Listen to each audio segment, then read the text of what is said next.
اعوذ باللہ من الشیطان الرجیم بسم اللہ الرحمن الرحیم یا ایہا الذین آمنوا انما المشرکون نجس فلا يقربوا المسجد الحرام بعد عامهم هذا وإن خفتم عیلة فسوف يغنیکم اللہ من فضلہ ان شاء ان اللہ علیم حکیم۔ یا ایہا الذین آمنوا، اے ایمان والو، انما المشرکون نجس، مشرک لوگ تو سراپا ناپاکی ہیں، فلا یقرب المسجد الحرام، لہٰذا وہ مسجد حرام کے قریب بھی نہ آنے پائیں، بعد عامہم ھذا، اس سال کے بعد، لہٰذا وہ اس سال کے بعد مسجد حرام کے قریب بھی نہ آنے پائیں۔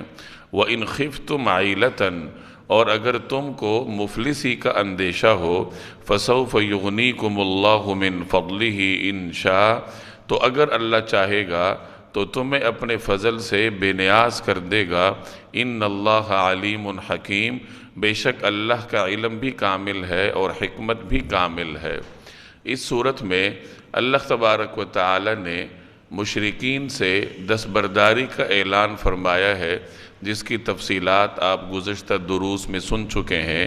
اس آیت میں جو حکم بیان کیا جا رہا ہے وہ اسی دستبرداری کے اعلان ہی کا ایک جز ہے۔ چنانچہ اس آیت میں مسجد حرام میں مشرکین کے داخلے پر پابندی کا اعلان ہے۔ یہاں کچھ باتیں سمجھ لیجئے۔ آیت میں فرمایا گیا انما المشرکون نجس، کہ مشرکین نجس ہیں، فلا یقربوا المسجد الحرام، لہٰذا وہ مسجد حرام کے قریب بھی نہ آنے پائیں۔ تو پہلی بات یہ سمجھیے کہ نجس سے کیا مراد ہے۔ نجس ناپاکی کو کہتے ہیں، اور ناپاکی کی دو قسمیں ہیں۔ ایک ناپاکی کی قسم وہ ہے کہ جس کو آپ حواس خمسہ کے ذریعے محسوس کر کے خود فیصلہ کر سکتے ہیں، آنکھوں سے دیکھ سکتے ہیں، ہاتھ سے چھو سکتے ہیں، سونگھ سکتے ہیں، اور حواس خمسہ کی بنیاد پر آپ خود فیصلہ کر سکتے ہیں کہ یہ چیز ناپاک ہے، نجس ہے۔ اس کو نجاست حقیقی کہتے ہیں، یا نجاست ظاہری کہہ لیجئے، کہ جو چیز آپ کو نظر آ رہی ہے آپ اپنے حواس کی بنیاد پر اس کے نجس ہونے کا حکم لگا سکتے ہیں۔ نجس کی دوسری قسم یہ ہے کہ وہ چیز جو آپ اپنے حواس خمسہ کی بنیاد پر جس کی نجاست کو محسوس نہ کر سکیں، بلکہ اپنے علم اور عقل کی بنیاد پر اس کی نجاست کی خبر آپ کو ہے۔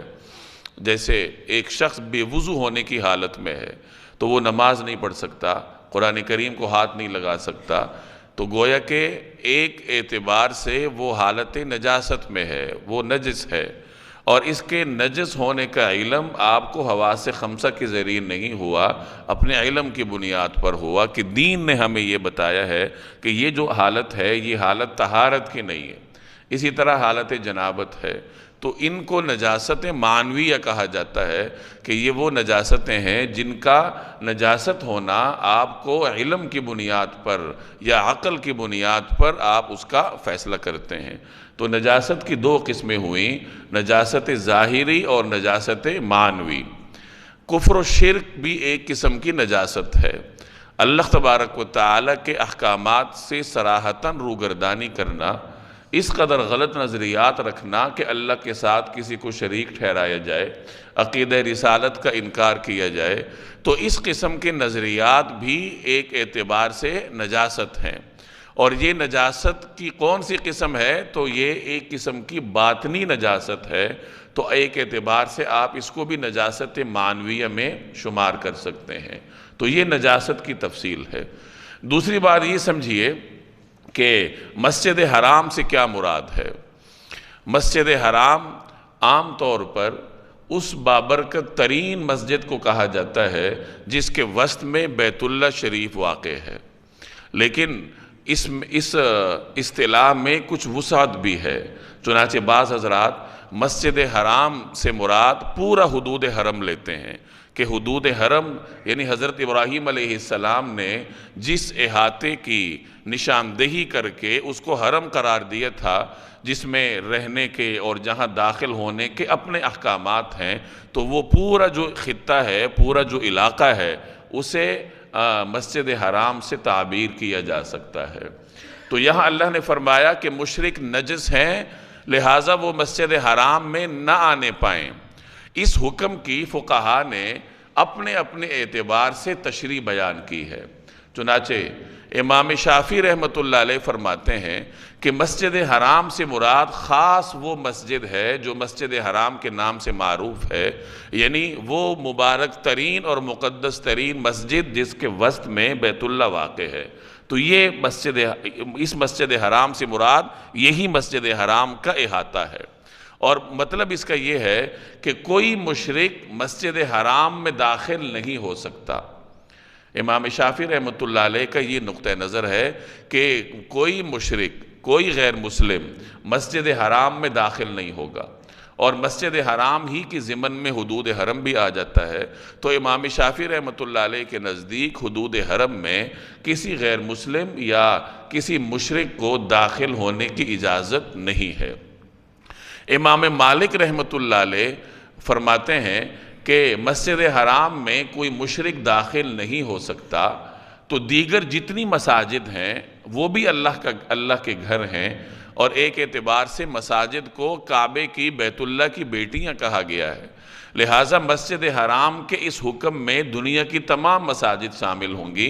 لہٰذا کسی بھی مسجد میں، چاہے وہ دنیا کے کسی بھی خطے میں واقع ہو، اس میں مشرکین اور غیر مسلموں کا داخلہ ممنوع ہے۔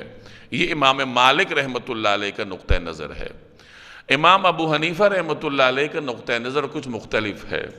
وہ یہ فرماتے ہیں کہ دین کا سیاسی حکم ہے۔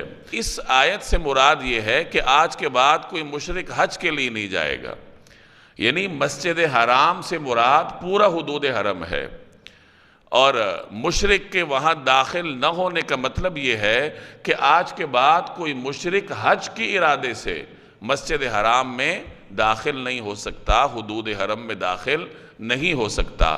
ہاں، اگر کوئی مشرک وقت کے حکمران یا خلافت اسلامیہ سے اجازت لے کر حرم میں داخل ہونا چاہتا ہے تو خلیفۃ المسلمین یا جو مسجد حرام کا والی ہوگا اس کی اجازت سے غیر مسلم کو حدود حرم میں داخل ہونے کی اجازت ہے۔ اس حکم کا تعلق اس خاص صورتحال سے ہے کہ ایک تو حج کے لیے نہیں آ سکتے، اور دوسرے نمبر پر وطن بنا کر حرم میں نہیں رہ سکتے، حرم پر غلبہ حاصل نہیں کر سکتے، یہاں مستقل قیام نہیں کر سکتے، حج کے لیے نہیں آ سکتے۔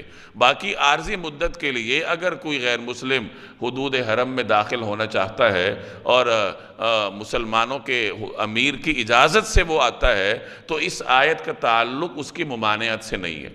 اور حنفیہ کے اپنے استدلالات ہیں۔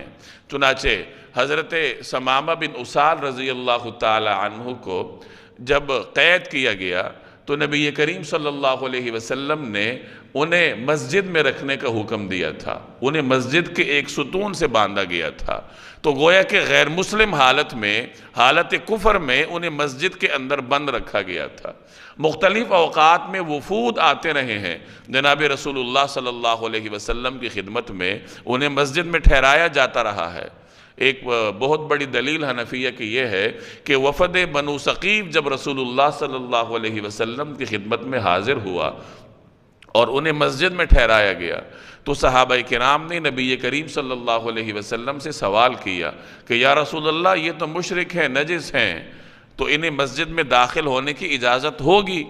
تو نبی کریم صلی اللہ علیہ وسلم نے فرمایا کہ ان کی نجاست سے مسجد کی زمین کو کچھ نہیں ہوتا۔ تو نبی کریم صلی اللہ علیہ وسلم کے اس طرز عمل کو بنیاد بنا کر احناف نے یہ ایک نقطہ نظر قائم کیا ہے، اور اس کا ایک بہت بڑا شاہد یہ بھی ہے کہ جس موقع پہ حضرت علی رضی اللہ تعالی عنہ نے نبی کریم صلی اللہ علیہ وسلم کے حکم سے یہ آیت حج کے اجتماع میں جا کر تلاوت کی تھی، ان آیات کی تلاوت انہوں نے کی اور اعلان کیا کہ مشرکین سے اللہ تبارک و تعالی اور اس کے رسول دستبرداری کا اعلان فرماتے ہیں۔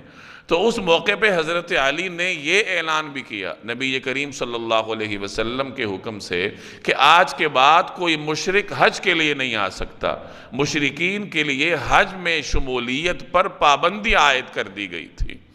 تو حضرت علی کی زبانی یہ اعلان کروانا گویا کہ اس آیت کی عملی تفسیر تھی، اور ان تمام شواہد کو مد نظر رکھتے ہوئے پھر امام ابو حنیفہ رحمۃ اللہ علیہ نے یہ نقطہ نظر قائم کیا ہے۔ باقی جہاں تک تعلق ہے مسجد کو نجاسات سے پاک رکھنے کا، تو اس کے لیے الگ احکامات موجود ہیں، الگ احادیث موجود ہیں، دین کی الگ نصوص موجود ہیں، جہاں مسجد کو پاک رکھا جائے گا کوئی نجاست اس میں نہیں آئے گی۔ اسی طریقے سے جو آدمی حالت جنابت میں ہے یا کوئی خاتون مخصوص ایام میں ہے، وہ مسجد میں داخل نہیں ہو سکتی۔ جہاں تک تعلق ہے غیر مسلموں کا کہ وہ مسجدوں میں آ سکتے ہیں یا نہیں، تو غیر مسلم کا جو کفر ہے وہ اسے مسجد میں آنے کے لیے رکاوٹ نہیں ہے۔ یہ حضرات احناف کا نقطہ نظر ہے۔ تو یعنی صرف اس کے کفر کی بنیاد پر اس کو مسجد میں داخل ہونے سے نہیں روکا جا سکتا۔ ہاں اگر اس کے جسم پر کوئی نجاست لگی ہے اور وہ نظر آ رہی ہے، یا کسی بھی اور شاہد سے اس کا علم ہے کہ یہ حالت طہارت میں نہیں ہے، تو اس وقت اگر کوئی غیر مسلم کو مسجد میں داخل ہونے سے روک دے تو وہ ایک الگ بات ہے۔ تو خلاصہ یہ نکلا کہ عام مساجد میں غیر مسلموں کے داخل ہونے کا کیا حکم ہے، اور اس آیت کا اس حوالے سے کیا تشریح فرمائی گئی۔ تو جیسے میں نے عرض کیا، اس تمام تفصیل کا خلاصہ یہ ہے کہ امام شافعی رحمۃ اللہ علیہ نے اس آیت کو مسجد حرام اور حدود حرم کے ساتھ خاص رکھا ہے، اور انہوں نے اس آیت کی تشریح یوں فرمائی ہے کہ مسجد حرام میں، حدود حرم میں کوئی غیر مسلم کسی بھی صورت میں داخل نہیں ہو سکتا۔ امام مالک رحمۃ اللہ علیہ نے اس حکم کو عام رکھا اور مسجد حرام ہی کے حکم میں دنیا کی تمام مساجد کو شامل کیا ہے، اور فقہ مالکیہ کی روح سے کوئی غیر مسلم دنیا کی کسی مسجد میں داخل نہیں ہو سکتا۔ اور احناف کے نزدیک غیر مسلم کی جو نجاست معنویہ ہے یا اس کے جو غلط نظریات کی وجہ سے نجاست باطنیہ کا وہ شکار ہے، وہ اسے مسجد میں آنے سے رکاوٹ نہیں بنتی۔ لہٰذا ہمارے نزدیک غیر مسلم مسجد میں داخل ہو سکتا ہے۔ تو یہ اس آیت کی مختصر تفصیل تھی۔ اب دوبارہ دیکھیے، یا ایھا الذین آمنوا، اے ایمان والو، انما المشرکون نجس، کہ مشرک نجس ہیں، ناپاک ہیں۔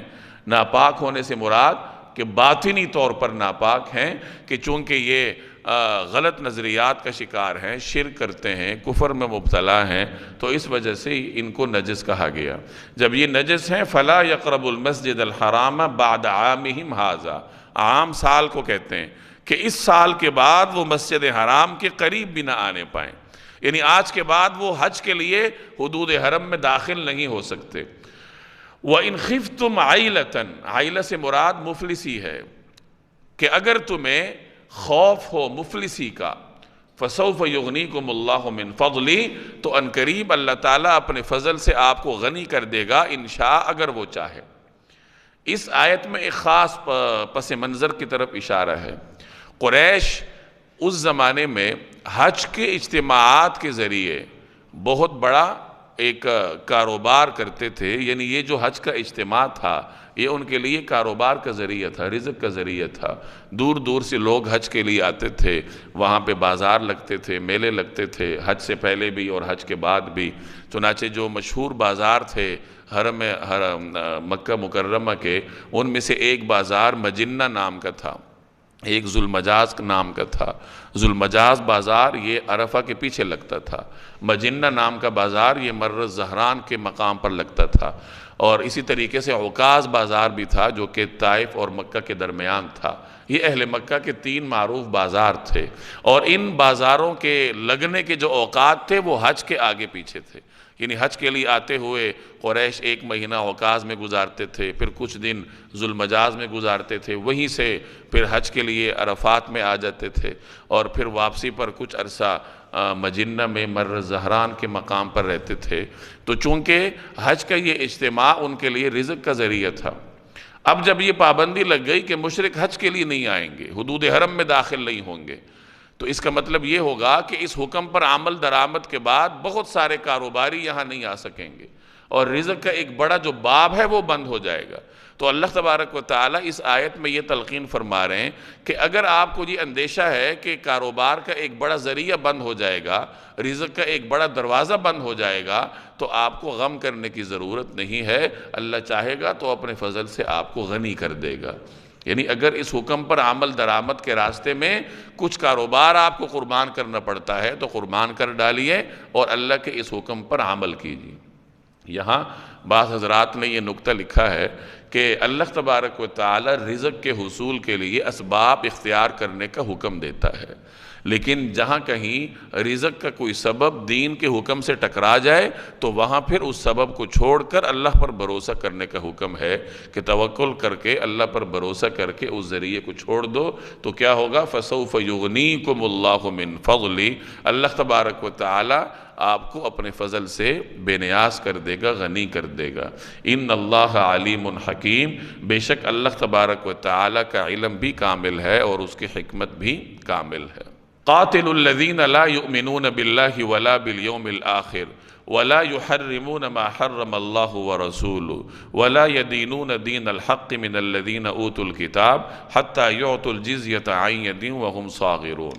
قاتلو، لڑو ان لوگوں سے الذین لا یؤمنون باللہ، جو لوگ اللہ پر ایمان نہیں لاتے، ولا بالیوم الآخر، اور جو یوم آخرت پر ایمان نہیں رکھتے، ولا یحرمون، اور ان چیزوں کو حرام نہیں سمجھتے، ما حرم اللہ ورسولہ، جس کو اللہ اور اس کے رسول نے حرام قرار دیا ہو، ولا یدینون دین الحق، اور نہ دین حق کو اپنا دین مانتے ہیں، من الذین اوتوا الکتاب، ان لوگوں میں سے جو اہل کتاب ہیں، یہ اس کا تعلق آیت کے شروع سے ہے۔ دوبارہ ترجمہ دیکھیں، وہ اہل کتاب جو نہ اللہ پر ایمان رکھتے ہیں نہ یوم آخرت پر، اور جو اللہ اور اس کے رسول کی حرام کی ہوئی چیزوں کو حرام نہیں سمجھتے اور نہ دین حق کو اپنا دین مانتے ہیں، ان سے جنگ کرو۔ کب تک کرو؟ حتی یعطوا الجزیۃ عن ید، یہاں تک کہ وہ عن ید وہم صاغرون، یہاں تک کہ وہ خوار ہو کر اپنے ہاتھ سے جزیہ ادا کریں۔ صاغرون، صاغر کی جمع ہے، صاغر صغر سے نکلا ہے، چھوٹے پن کو کہتے ہیں، یہاں اس سے مراد ذلت اور رسوائی ہے کہ یہاں تک کہ وہ خوار ہو کر اپنے ہاتھ سے جزیہ ادا کریں۔ اب یہاں سے اہل کتاب کی طرف قرآن کریم کا روئے سخن مڑ رہا ہے۔ اب تک اللہ تبارک و تعالی نے مشرکین اور ان سے متعلقہ مختلف احکامات بیان فرمائے ہیں۔ اب یہاں سے اہل کتاب کے متعلق کچھ آیات میں ان کے کچھ غلط نظریات اور ان کے غلط عادات اور رسومات کا ذکر ہوگا، اور یہ گویا کہ غزوہ تبوک کے سلسلے کا آغاز ہے۔ آگے جا کر غزوہ تبوک کے بارے میں مفصل آیات آئیں گی، اس کی تفصیلات آئیں گی۔ غزوہ تبوک چونکہ اہل کتاب کے ساتھ ہوا تھا تو یہاں اہل کتاب کے بارے میں اللہ تبارک و تعالی نے کچھ باتیں ارشاد فرمائی ہیں۔ اہل کتاب کی اس آیت میں 4 قسم کے جرائم کا بیان ہے۔ پہلا جرم کیا ہے؟ لا یؤمنون باللہ، وہ اللہ پہ ایمان نہیں رکھتے۔ دوسرا جرم کیا ہے؟ ولا بالیوم الآخر، یوم آخرت پر ایمان نہیں رکھتے۔ تیسرا جرم کیا ہے؟ ولا یحرمون ما حرم اللہ ورسولہ، اللہ اور اس کے رسول جس چیز کو حرام قرار دیتے ہیں یہ اہل کتاب یعنی یہودی اور عیسائی اس کو حرام نہیں سمجھتے۔ اور چوتھا جرم کیا ہے؟ ولا یدینون دین الحق، کہ دین حق کو اپنا دین نہیں مانتے۔ یہ 4 بنیادی جرائم ہیں، اور ان 4 بنیادی جرائم کی وجہ سے مسلمانوں کو حکم دیا گیا کہ ان کے ساتھ لڑو، ان کو زیر کرو، تاکہ اللہ تبارک و تعالی تمہارے ذریعے سے انہیں ذلت اور رسوائی میں مبتلا کرے۔ اہل کتاب سے مراد یہود اور عیسائی ہیں، چونکہ یہ وہ لوگ تھے جنہیں اللہ تبارک و تعالی نے کتاب سے نوازا تھا۔ یہود کو تورات دی تھی، عیسائیوں کو انجیل دی تھی، اور عیسائیوں کے لیے بھی بنیادی جو قانون تھا وہ تورات ہی تھی۔ انجیل میں تو انہیں کچھ اضافی احکامات دیے گئے تھے جن کا تعلق ذاتی زندگی سے، اخلاقیات اور رویے سے تھا۔ تو اللہ نے انہیں کتاب سے نوازا تھا، اور اس کتاب میں نبی کریم صلی اللہ علیہ وسلم کے بارے میں مکمل تفصیلات موجود تھیں۔ انہیں یہ پیشن گوئیاں ان کی کتابوں میں موجود تھیں، خوشخبریاں موجود تھیں کہ اللہ تبارک و تعالیٰ کے آخری پیغمبر تشریف لائیں گے، اور اس تمام چیزوں کو جانتے بوجھتے بھی وہ ایمان نہیں لا رہے تھے۔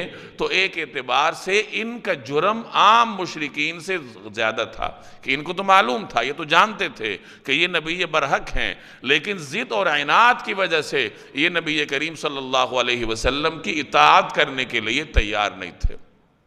پہلا جرم بیان ہوا کہ یہ اللہ پر ایمان نہیں رکھتے۔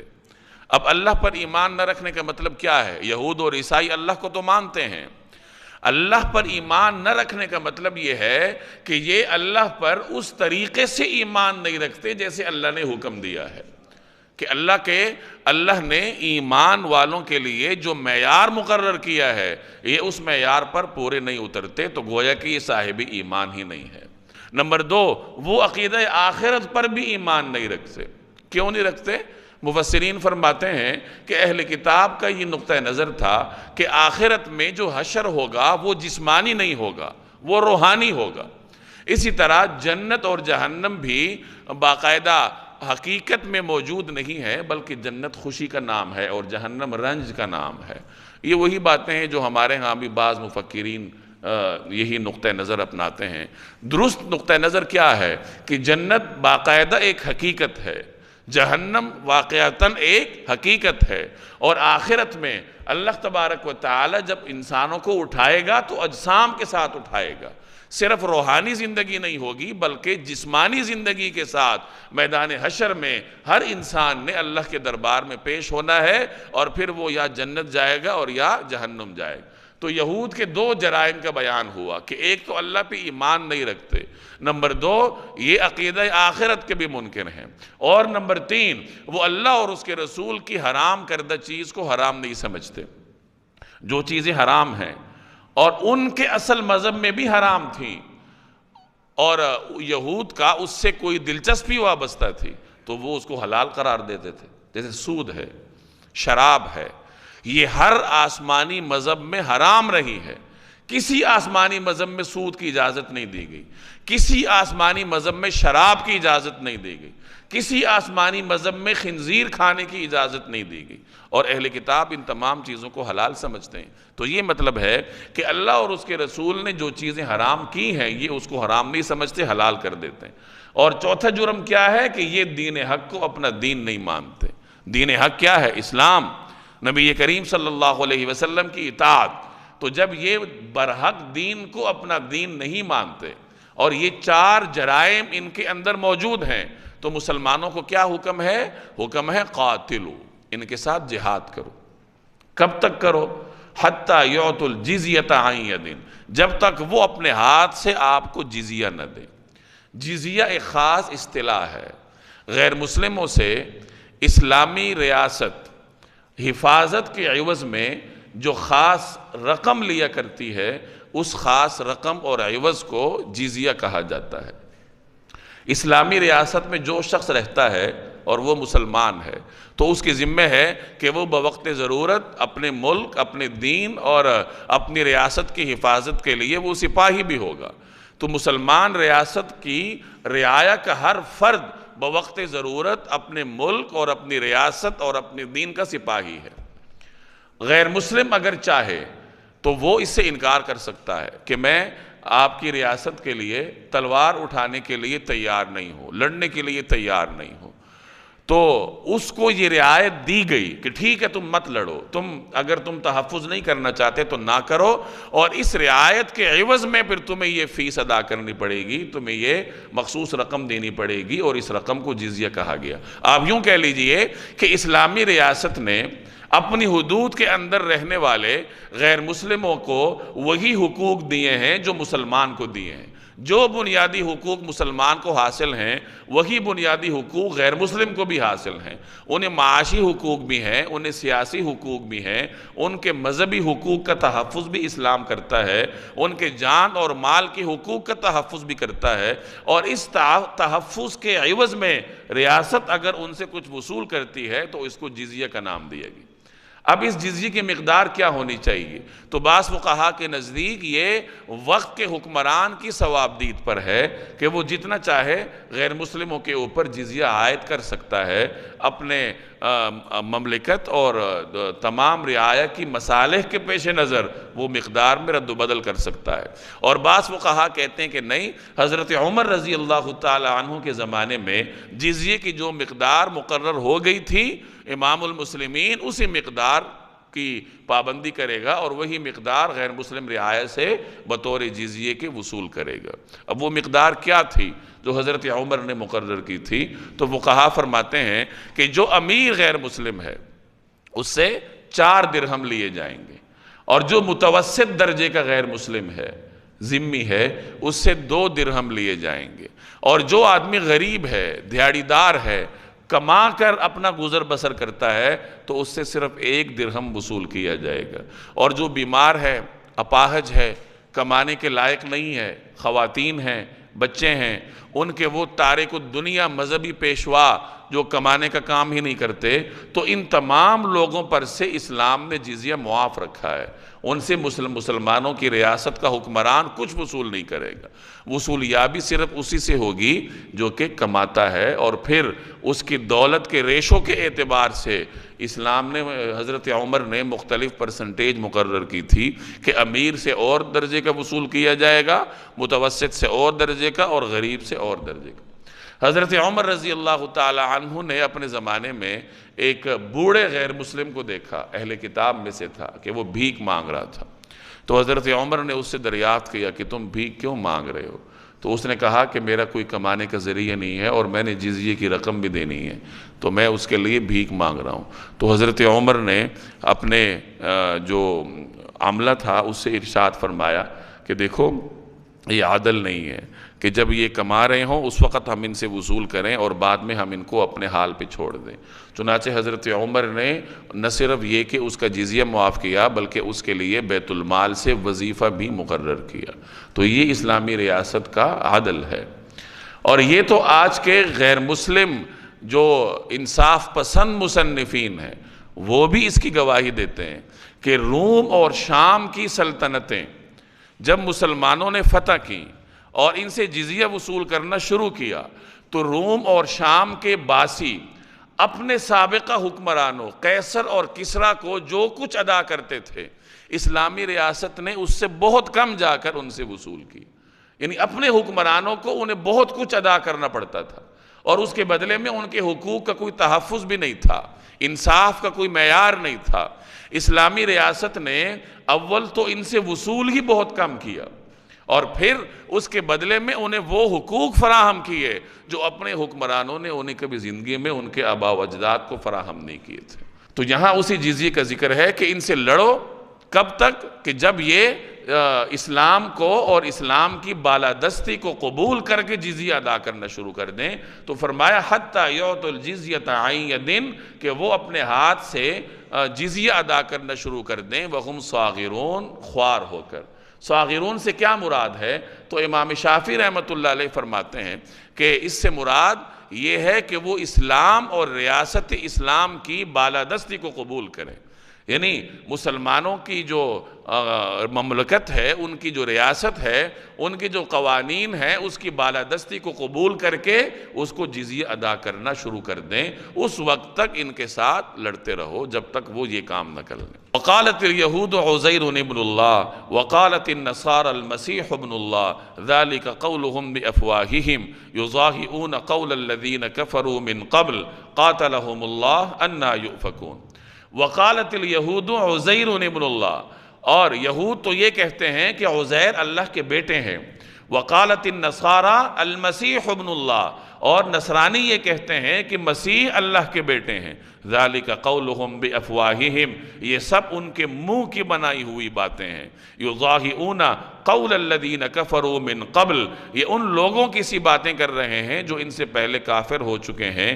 قاتلہم اللہ، اللہ کی مار ہو ان پر۔ انا یؤفکون، یہ کہاں اوندے بہ کے جا رہے ہیں۔ پچھلی آیت میں فرمایا کہ اہل کتاب اللہ پر ایمان نہیں رکھتے، اب اس آیت میں اسی کی تفصیل ہے کہ جی اللہ پر ایمان کیسے نہیں رکھتے، کیونکہ یہ شرک کرتے ہیں۔ شرک کیسے کرتے ہیں کہ یہود نے حضرت عزیر کو اللہ کا بیٹا بنایا، اور عیسائیوں نے حضرت عیسیٰ علیہ السلام کو اللہ کا بیٹا بنایا۔ قرآن کریم میں جگہ جگہ اس کا ذکر ہے کہ عیسائیوں نے حضرت عیسیٰ علیہ السلام کو اللہ کا بیٹا قرار دیا، اور یہ حکم کتنا بھاری ہے اس کا ذکر بھی مختلف آیات میں ہوتا ہے۔ چنانچہ ایک جگہ قرآن کریم ان کے اس نظریے کا ذکر کرتے ہوئے کہتا ہے تَكَادُ السَّمَاوَاتُ يَتَفَطَّرْنَ مِنْهُ وَتَنشَقُّ الْأَرْضُ وَتَخِرُّ الْجِبَالُ هَدًّا، کہ یہ جو ان کا نظریہ ہے کیا ان دعوا للرحمن ولدا، کہ یہ رحمان کے لیے بیٹے کا دعویٰ کرتے ہیں، یہ رحمان کے بیٹے کے قائل ہیں، یہ اتنا خطرناک نظریہ ہے، اتنا بھاری ہے کہ اس کے بوجھ سے قریب ہے کہ تکاد السماوات یتفطرن منہ، کہ آسمان اس کی وجہ سے ریزہ ریزہ ہو جائے، وتنشق الارض، اور زمین پھٹ جائے، وتخر الجبال ہدا، اور پہاڑ جو ہیں وہ ریزہ ریزہ ہو کر اڑ جائیں، ہوا میں تحلیل ہو جائیں۔ یہ اس قدر بھاری نظریہ ہے جو انہوں نے رکھا ہے، لیکن ان کو اس کا احساس نہیں ہے کہ یہ اللہ کے لیے بیٹے کے قائل ہیں۔ اللہ تو اولاد سے اور ان تمام تر رشتوں سے پاک ہے، وہ تو وحدہ لا شریک ہے۔ تو عیسائیوں نے حضرت عیسیٰ کو اللہ کا بیٹا بنایا، اور یہود نے حضرت عزیر کو۔ حضرت عزیر نے ایک زمانے میں جب یہود کے پاس تورات نہیں رہی تو انہوں نے اپنے حافظے کی بنیاد پر تورات کو از سر نو لکھا۔ تو چونکہ یہ ایک ایسا کارنامہ تھا جو کہ اس زمانے کے یہود کے عقول سے ماورا تھا، اور انہوں نے یہ کارنامہ انجام دیا تو یہود نے ان کو خدا کا بیٹا کہنا شروع کر دیا۔ تو یہود عزیر علیہ السلام کو خدا کا بیٹا کہتے تھے، اور عیسائی حضرت عیسیٰ علیہ السلام کو خدا کا بیٹا کہتے تھے۔ تو اللہ فرما رہا ہے یہ سب ان کے منہ کی باتیں ہیں، اور یہ ان لوگوں کی سی باتیں کر رہے ہیں جو ان سے پہلے کافر ہو چکے ہیں۔ یعنی مشرکین بھی موجود ہیں یہاں جو کہ فرشتوں کو خدا کی بیٹیاں کہا کرتے تھے۔ تو ان کی طرح کا عقیدہ یہود نے بھی رکھا، عیسائیوں نے بھی رکھا، کہ یہود کا حضرت عزیر کو خدا کا بیٹا بنا کر بیٹھ گئے، اور عیسائی حضرت عیسیٰ علیہ السلام کو خدا کا بیٹا بنا کر بیٹھ گئے۔ العیاذ باللہ، قاتلہم اللہ، اللہ کی مار ہو ان پر۔ یہ عربوں کا محاورہ ہے، جیسے اردو میں کہا جاتا ہے تمہارا ستیہ ناس ہو، تمہارا بیڑا غرق ہو، تو عرب کہہ دیتے ہیں قاتلہم اللہ، قاتلک اللہ۔ تو یہ انسانوں کی جو بشری نفسیات ہیں اس کا لحاظ رکھتے ہوئے اللہ تبارک و تعالی نے ان کی زبانی یہ جملہ ادا کروایا کہ خدا کی مار ان یہود اور عیسائیوں پر، کہ کس طریقے سے انہوں نے غلط قسم کے نظریات گھڑے ہیں، اور وہ بھی براہ راست اللہ جل جلالہ کے بارے میں۔ انا یؤفکون، یہ کہاں اوندے بہ کے جا رہے ہیں۔ اتخذوا احبارهم ورهبانهم اربابا من دون الله والمسيح ابن مريم وما امروا الا ليعبدوا الها واحدا لا الہ الا هو سبحانہ عما یشرکون۔ اتخذوا، انہوں نے بنا لیا ہے، احبارہم، اپنے احبار، ورہبانہم، اور اپنے راہبوں کو کیا بنایا ہے؟ اربابا من دون اللہ، اللہ کو چھوڑ کر انہوں نے ان کو خدا بنا لیا۔ انہوں نے اللہ کی بجائے اپنے احبار اور راہبوں کو خدا بنا لیا۔ والمسیح ابن مریم، اور مسیح ابن مریم کو بھی، وما امروا الا لیعبدوا الہا واحدا، حالانکہ ان کو ایک خدا کے سوا کسی کی عبادت کرنے کا حکم نہیں دیا گیا تھا۔ لا الہ الا ہو، اللہ کے سوا کوئی خدا نہیں، سبحانہ عما یشرکون، وہ ان کی مشرکانہ باتوں سے بالکل پاک ہے۔ احبار حبر کی جمع ہے۔ حبر یہودیوں کے عالم کو کہا جاتا ہے، جو ان کا مذہبی شخص ہوتا ہے اس کو حبر کہا جاتا ہے، اور رہبان راہب کی جمع ہے۔ عیسائیوں کا جو پادری ہوتا ہے، ان کا جو مذہبی عالم ہوتا ہے اس کو راہب کہا جاتا ہے۔ یہود اور عیسائیوں نے اپنے اپنے مذہبی پیشواؤں کو خدا کا درجہ دے رکھا تھا۔ خدا کا درجہ دینے سے کیا مراد ہے؟ اس کی تفصیل ہمیں ایک روایت میں ملتی ہے۔ حضرت عدی بن حاتم رضی اللہ تعالی عنہ، جو کہ عربوں کے مشہور سخی حاتم طائی کے صاحبزادے تھے، یہ عیسائی تھے، مسلمان ہوئے تھے۔ تو جب یہ مسلمان ہوئے تو انہوں نے رسول اللہ صلی اللہ علیہ وسلم سے عرض کیا کہ یا رسول اللہ، ہم تو اپنے علماء کو خدا نہیں سمجھتے، یعنی یہ جو ہمارے بارے میں کہا گیا ہے کہ یہ اپنے راہبوں کو خدا سمجھتے ہیں، تو ہم تو انہیں خدا نہیں سمجھتے۔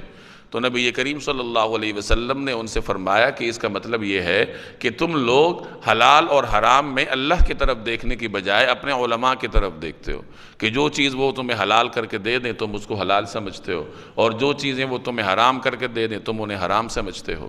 تو گویا اللہ کے احکامات سے الگ اگر یہود کے علماء اور عیسائیوں کے علماء اپنے پیروکاروں کو احکامات گھڑ کر دیتے تھے اور وہ ان کو تسلیم کرتے تھے، تو یہ گویا کہ مترادف ہے اس بات کا کہ وہ اپنے راہبوں اور اپنے احبار یعنی اپنے علماء کو خدا کا درجہ دے رہے ہیں۔ علماء کا کام یہ ہوتا ہے کہ اللہ اور اس کے رسول کے بیان کردہ احکامات کی تفصیل عوام کو بتائی جائے کہ اللہ نے کسی چیز کو حرام قرار دیا ہے تو کیوں قرار دیا ہے اور اس کی تفصیلات کیا ہیں، اللہ نے کسی چیز کو حلال کیا ہے تو کیوں کیا ہے، اس کی تفصیلات کیا ہیں، اس کی زد میں کون کون سی چیزیں آتی ہیں۔ تو علماء کا بس اتنا کام ہوتا ہے، چونکہ عام آدمی کی نظر شریعت کے تمام احکامات پہ نہیں ہوتی، وہ براہ راست قرآن کریم سے استفادہ نہیں کر سکتا، کیونکہ اسے اول تو عربی نہیں آتی، اور اگر عربی آتی بھی ہو تو قرآن کریم کو احکامات کے اعتبار سے سمجھنا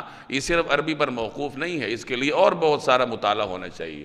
اگر آپ گوگل سے دیکھ کر اپنے لیے مرض، اپنے لیے علاج تجویز نہیں کر سکتے تو پھر قرآن کریم کو دیکھ کر آیت کے ترجمے کے بنیاد پر حکم بھی اپنے لیے متعین نہیں کر سکتے جب تک کہ دیگر علوم آپ کو حاصل نہ ہو۔ تو یہود اور عیسائیوں کے علماء کا یہ کام تھا، اور یہ آج بھی ہے۔ آج بھی عیسائیوں کے دو مشہور فرقے ہیں، فرقے بہت سارے ہیں لیکن معروف دو ہیں، ایک کیتھولک ہے اور ایک پروٹسٹنٹ ہے۔ کیتھولک فرقے والوں نے تمام خدائی احکامات کا محور پاپائے روم کو بنا رکھا ہے، پوپ جو ہوتا ہے ان کا، وہ جو بھی ان کو تشریح کر کے دیتا ہے وہ اس کو منوعاً قبول کرتے ہیں۔ اسی طرح جو پروٹسٹنٹ فرقے والے ہیں وہ کلیسا کو ہر چیز کا محور سمجھتے ہیں، تو وہ جو نزول قرآن کے وقت ان کی صورتحال تھی وہی صورتحال آج بھی موجود ہے۔ اور اس میں علماء جو مسلمانوں کے علماء ہیں ان کے لیے بھی لمحہ فکریہ ہے کہ اگر مسلمان بھی اس راستے پر چلیں گے تو ان کا بھی حال یہی ہوگا، یعنی اگر مسلمانوں کے علماء اپنی ہوس پرستی کے لیے لوگوں کو غلط احکامات تراش کر کے دیں گے، لوگوں کو اپنے منمانے احکامات بتائیں گے، قرآن کریم اور احادیث کے ٹکراتے ہوئے احکامات ان کو بتائیں گے، دین میں اضافے کریں گے یا کمیاں کریں گے۔ یہ آیات ہمیں کیوں بتائی جا رہی ہیں؟ اسی لیے بتائی جا رہی ہیں کہ بھائی اس طرز عمل سے بچو۔ اس طرز عمل پر یہود چلے تھے تو ان کا یہ حشر ہوا تھا، اگر تم بھی اسی طرز عمل پر چلو گے تو تمہارا بھی یہی حشر ہوگا۔ مسلمانوں کے بھی بہت سارے علماء ایسے ہوتے ہیں، خاص طور پر گاؤں دیہاتوں میں، جو کہ چودھریوں کو، نوابوں کو، سرمایہ داروں کو ان کی مرضی کے مطابق احکامات تراش کر دیتے ہیں، اور ان کا مقصد ان سے کوئی معاشی مفاد ہوتا ہے یا جو بھی ہوتا ہے۔ تو بہرحال یہود اور عیسائیوں میں جو عمومی خرابیاں تھیں وہ بڑی حد تک مسلمانوں کے اندر بھی آ رہی ہیں، اللہ تعالی ہماری حفاظت کرے۔ یریدون ان یطفئوا نور اللہ بافواہہم، یہ لوگ چاہتے ہیں کہ اللہ کے نور کو اپنے منہ کی پھونکوں سے بجھا دیں، وَيَأْبَ اللَّهُ، اور اللہ کو نامنظور ہے ہر بات، إِلَّا أَن يُتِمَّ نُورًا، سوائے اس کے کہ وہ اپنے نور کو مکمل کرے، وَلَوْ كَرِهَ الْكَافِرُونَ، چاہے کافروں کو یہ بات کتنی بری لگے۔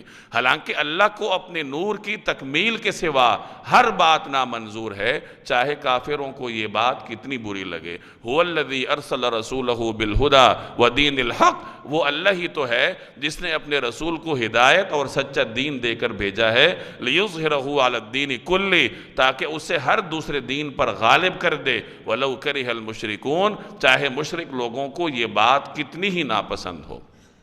ان آیات میں اللہ تبارک و تعالی ان کے ناپاک ارادوں اور اس کی ناکامی کا ذکر فرما رہا ہے کہ یہود اور عیسائی چاہے کتنی ہی کوشش کیوں نہ کر لیں، یہ اللہ تبارک و تعالیٰ کے نور کو بجھا نہیں سکتے، یعنی قرآن کریم اور نبی کریم صلی اللہ علیہ وسلم کی تعلیمات کو یہ زیر نہیں کر سکتے۔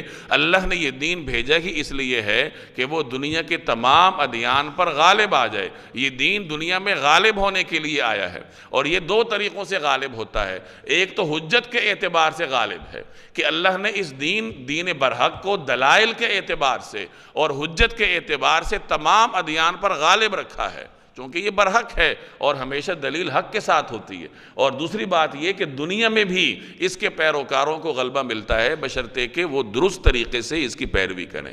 جیسے مسلمانوں کی خلافتوں کے زمانے میں جب تک مسلمان اپنے عموم کے اعتبار سے دین پر عمل پیرا تھے تو اللہ تبارک و تعالی نے انہیں دنیا میں بھی سربلندی عطا کی تھی، اور جب مسلمان ان شرائط کو پورا کرے گا تو اللہ تعالیٰ اسے دنیا میں بھی سربلندی عطا کرے گا۔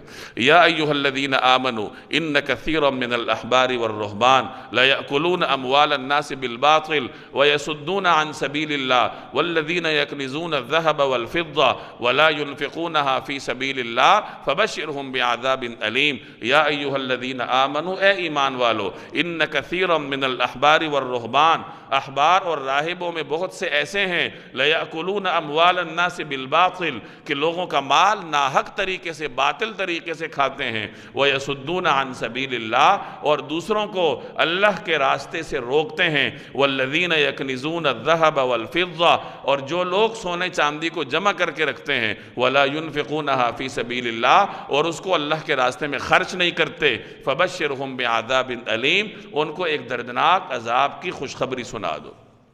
اس آیت کے پہلے حصے میں اسی بات کا ذکر ہے جو ابھی گزشتہ آیات کے ضمن میں گزری، کہ یہود اور عیسائیوں کے جو علماء ہیں وہ اپنی ہوس پرستی کی وجہ سے لوگوں کو غلط احکامات بتاتے ہیں اور ان غلط احکامات کے عوض ان سے پیسے بٹورتے ہیں۔ بہت سارے ایسے راہب اور احبار بھی گزرے ہیں جو کہ لوگوں میں مالی عوض سے، یعنی مال کے عوض ان کو جنت کے سرٹیفکیٹ دیتے تھے کہ اتنے پیسے ادا کرو تمہیں دنیا میں جنت کا سرٹیفکیٹ مل جائے گا، پھر تم جو بھی کرو گے تمہیں کوئی چیز نقصان نہیں دے گی، اور لوگ اس پہ یقین بھی کرتے تھے۔ تو یہاں اس کا ذکر ہے کہ دیکھو بہت سارے احبار اور رہبان، یہود اور عیسائیوں کے بہت سارے علماء ایسے ہیں جو کہ لوگوں کے اموال غلط طریقے سے کھاتے ہیں، یعنی انہیں اللہ کے احکامات توڑ مروڑ کر بیان کرتے ہیں تاکہ لوگ خوش ہو جائیں، لوگوں کے مزاج کے مطابق، ان کی خواہشات کے مطابق دین تشکیل کر کے ان کو دیا جائے تاکہ بدلے میں لوگ ان کو مال دیں، چندے دیں۔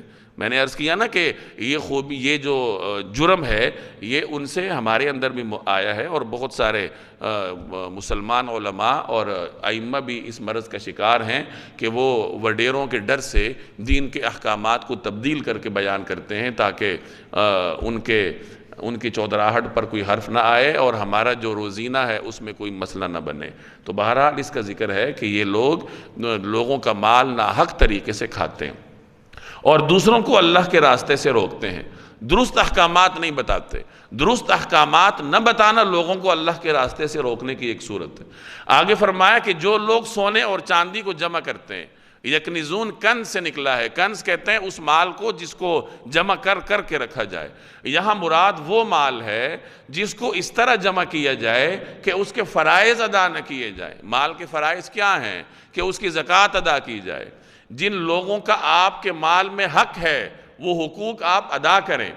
اگر مال کے حقوق ادا نہ کیے جائیں اور اس کو جمع کیا جائے تو ایسا جمع کیا ہوا مال کنز کے زمرے میں آتا ہے۔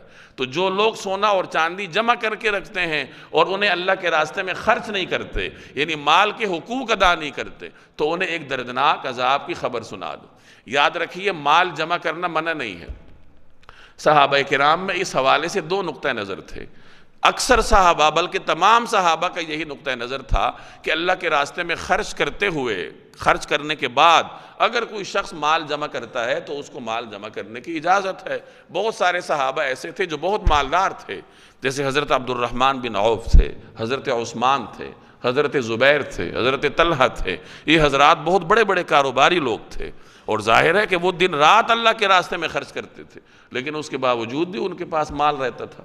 اور دوسری طرف ایک صحابی تھے حضرت ابو ذر رضی اللہ تعالی عنہ، ان کا نقطہ نظر اس حوالے سے مختلف تھا، اور کچھ ایسے اور بھی صحابہ ہوں گے جن پہ زہد غالب تھا، جو دنیا سے بہت دور تھے۔ تو حضرت ابو ذر کا یہ نقطہ نظر تھا کہ مال اپنے پاس رکھنا جائز ہی نہیں ہے، وہی مال جائز ہے جو آپ خرچ کر لیں اپنی حوائج کے لیے۔ اپنی ضروریات سے زائد مال اپنے پاس رکھنے کو حضرت ابو ذر جائز نہیں سمجھتے تھے۔ تو جمع کرنے سے مراد وہ مال جمع کرنا ہے جس کے حقوق ادا نہ کیے جائیں۔ اگر مال کے حقوق ادا کرنے کے بعد کوئی شخص جمع کرتا ہے تو اس میں کوئی حرج نہیں۔ جو شخص مال کے حقوق ادا نہیں کرے گا اور اس طرح مال جمع کرے گا تو اس کے لیے دردناک عذاب ہے۔ کب؟ یوم یحمى علیہا فی نار جہنم، جس دن اس دولت کو جہنم کی آگ میں تپایا جائے گا۔ یعنی جو مال اس نے جمع کیا ہے، اللہ کے احکامات سے روگردانی کرتے ہوئے جمع کیا ہے، تو یہ مال قیامت کے دن جہنم کی آگ میں تپایا جائے گا، اور اس مال کو تپا کر اس شخص کو اسی مال کے ذریعے داغا جائے گا۔ فَتُقْوَى بِهَا، اور پھر داغی جائیں گی اس مال کے ذریعے، جباہہم ان کی پیشانیاں، وجنوبہم اور ان کے پہلو، وظہورہم اور ان کی پیٹھیں، ان کی پیشانیاں، ان کی کروٹیں اور ان کی پیٹھیں اسی مال سے داغی جائیں گی۔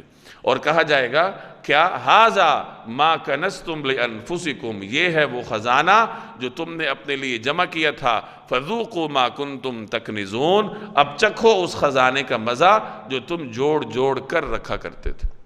یعنی قیامت کے دن جس مال کی زکوٰۃ ادا نہیں کی جاتی، جس کے حقوق ادا نہیں کیے جاتے، اسی مال کو جہنم کی آگ میں تپا کر پھر اس کے مالک کو اس کے ذریعے داغا جائے گا، اس کی پیشانی کو، اس کے پشت کو اور اس کی کروٹوں کو۔ مفسرین فرماتے ہیں کہ ان تین اعضاء کا ذکر اس لیے کیا ہے کہ یہی تین اعضاء گویا کہ پورے جسم کے مترادف ہیں۔ اور بعض حضرات فرماتے ہیں کہ غریب کو دیکھ کر سب سے پہلے انسان کی پیشانی پر بل پڑتا ہے اور پھر وہ اس سے کروٹ موڑتا ہے، یعنی پہلو بدلتا ہے، دائیں بائیں جانے کی کوشش کرتا ہے اور پھر بالآخر اس کو پیٹھ دکھا دیتا ہے۔ تو اللہ تبارک و تعالیٰ نے انہی تین اعضاء کا ذکر کیا ہے جن کے ذریعے ایک آدمی کسی مستحق غریب سے بچنے کی کوشش کرتا ہے۔